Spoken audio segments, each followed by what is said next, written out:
I've always enjoyed living in the Berkshires because I find it to be a very unique, close-knit place to live. We have a very extensive vegetable garden. We've been getting beef and pork from a local farmer, and we get our own eggs from our chickens. So in 8th grade, a year ago, I saw what the high school students were doing with this food initiative, and I thought it was fantastic. And I just knew I wanted to become a part of it the second I got into high school.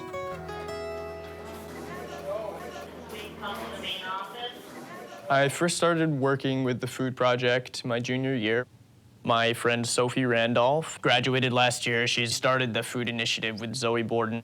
Sophie Randolph and I were both part of the Student Senate. We both felt that an issue was school lunches. If I have to eat pizza, I will, but I don't know, it's never looked appealing to me.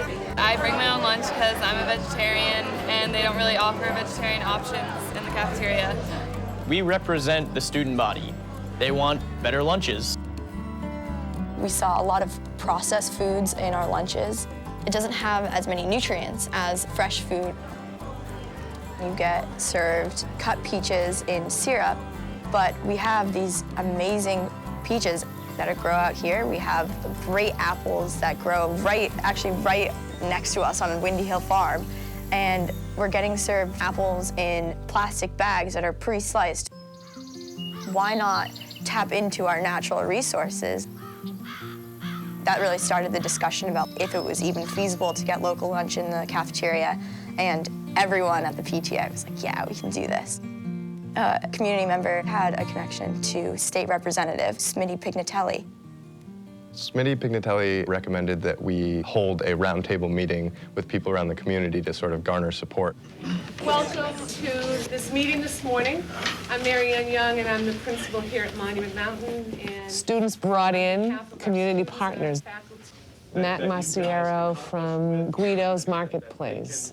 Art Ames and Matt Novick from the Berkshire Co-op. The product is grown right here. Smitty Pignatelli helped us invite state representatives from the Department of Education, Public Health, the leader of Berkshire Grown, which is just centered around locally grown food in the Berkshires. Pretty much everyone showed up.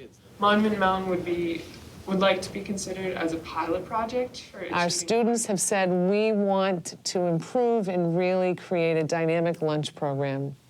Our food service personnel says, you're asking us to do this, we really want to do that.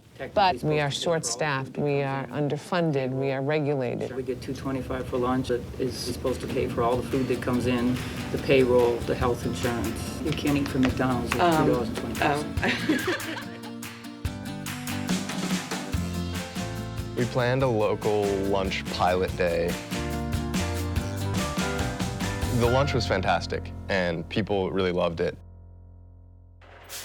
Our cafeteria purchases through Cisco, which in turn gets their food from other sources.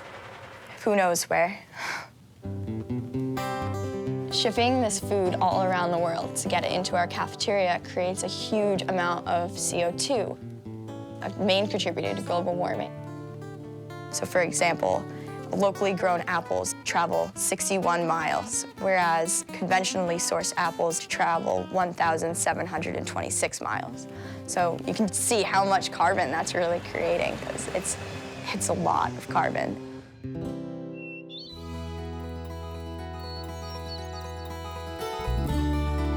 The veggies that they have are usually always from the garden that's down there.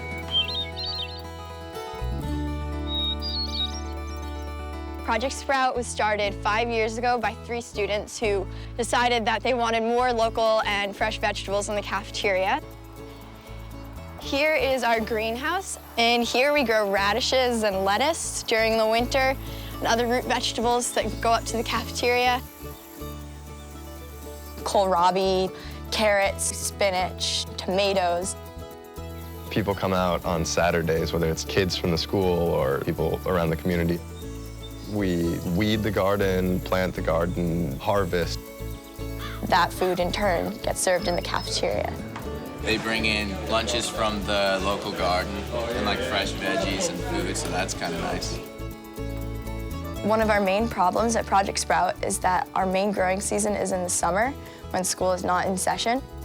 So we've been working with the Berkshire Co-op to create a bartering system.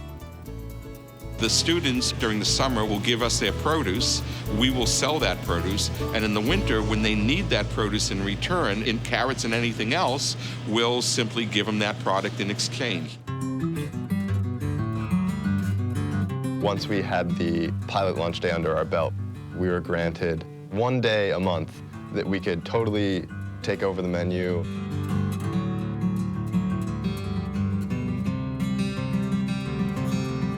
Fresh food will have more nutrients and kids will have more energy during the day. One of the main concerns that food services had was that they didn't have enough staff.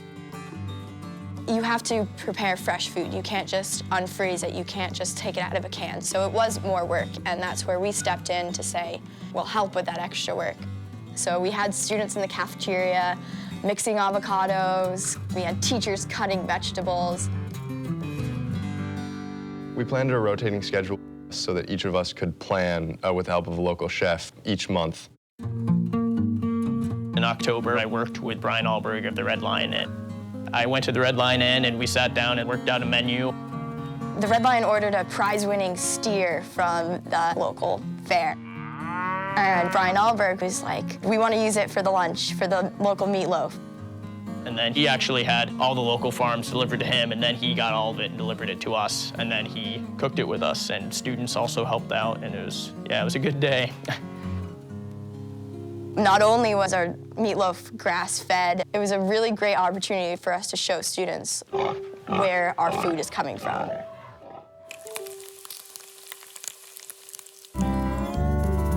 We realized that that local food day every month was a big process. So we're aiming toward getting a few locally grown items in our lunches a few times a week.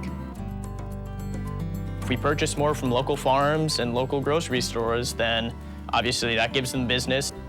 It'll increase the local economy, and I think that's a great goal to work towards.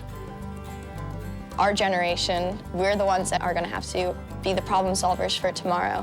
And why not start here and reduce our carbon footprint by buying locally?